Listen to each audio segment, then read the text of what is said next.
Good evening students, welcome back to my YouTube channel. आज का हमारा टॉपिक है interest payments are tax deductible. Basically जब भी कंपनीज बोरिंग करती हैं उसके ऊपर वो इंटरेस्ट पे करती हैं।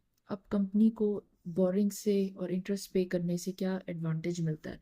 दो एडवांटेज मिलते हैं। सबसे पहले जो इंटरेस्ट की पेमेंट होती है वो कंपनीज के लिए एक्सपेंस होता है, और जो एक्सपेंस होता है वो हमेशा कंपनी की इनकम में से, जो बिजनेस इनकम है उसमें से डिडक्ट होता है। दूसरा बेनिफिट मिलता है, कंपनी को टैक्स सेविंग मिलती है।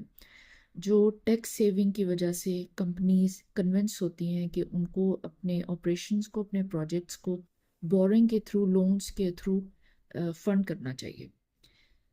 अब हम थोड़ी सी कैलकुलेशन के ऊपर बात कर लेते हैं। फॉर एग्जांपल कि किसी भी पर्टिकुलर ईयर की जो बिजनेस इनकम है वो 1 लाख है। लेट्स से कि 70,000 इंटरेस्ट बनता है उस कंपनी का उस साल का। तो इनकम में से इंटरेस्ट के एक्सपेंस को माइनस करेंगे तो 30,000 टैक्सेबल इनकम बचेगी। मतलब आपकी इनकम काफ़ी रिड्यूस हो गई है। जब इनकम कम होगी तो टैक्स कम देना पड़ेगा। अगर 30% टैक्स रेट है फॉर एग्जाम्पल, तो सिर्फ आपको 9,000 टैक्स पे करना पड़ा है। और आपका कितना टैक्स सेव हुआ है? 70,000 पे अगर हम 30% करते, जो एक्सपेंस, इंटरेस्ट का एक्सपेंस था जिसको आपने डिडक्ट कर दिया अपनी इनकम से, उस पे अगर 30% हम पे करते तो 21,000 टैक्स पे करना पड़ता। यानी अगर वो उस इंटरेस्ट के एक्सपेंस को एक्सपेंस की तरह ट्रीट न किया जाता तो 21,000, 9,000, टोटल 30,000 का आपको टैक्स पे करना पड़ता। तो कंपनी को दो एडवांटेज होते हैं। एक तो आप इंटरेस्ट पेमेंट्स को डिडक्ट कर लेते हैं एज एन एक्सपेंस। दूसरा, आपकी जो टैक्सेबल इनकम होती है वो आप मतलब आपको टैक्स सेविंग हो जाती है, बिकॉज टैक्सेबल इनकम रिड्यूस हो जाती है तो आपको काफ़ी ज़्यादा टैक्सेबल इनकम हो जाती है, जिससे अल्टीमेटली, आई एम सॉरी, 70,000 पे अगर 30% पे करेंगे तो 21,000 का टैक्स सेव्ड हो जाएगा।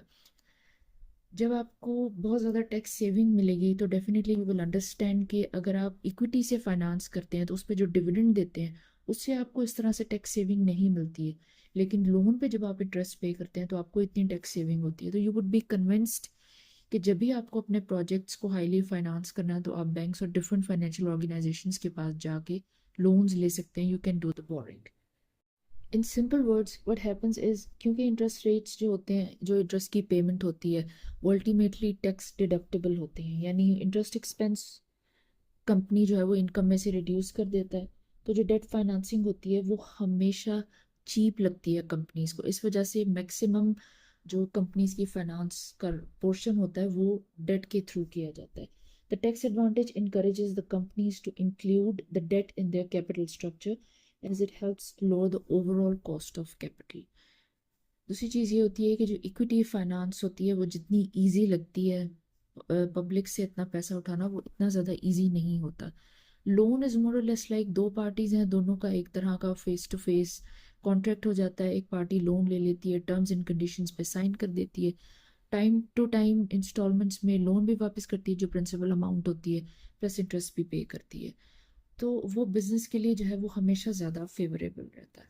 प्लस ऑफ कोर्स जो उसका इंटरेस्ट का एक्सपेंस है वो भी उसको डिडक्ट करने को भी मिल जाता है एज एक्सपेंस, प्लस उसको टैक्स में भी सेविंग मिल जाती है। सो ऑफ कोर्स जो आपकी डेट फाइनेंसिंग होती है वो हमेशा कंपनीज के लिए ज़्यादा फेवरेबल होती है। Thank you.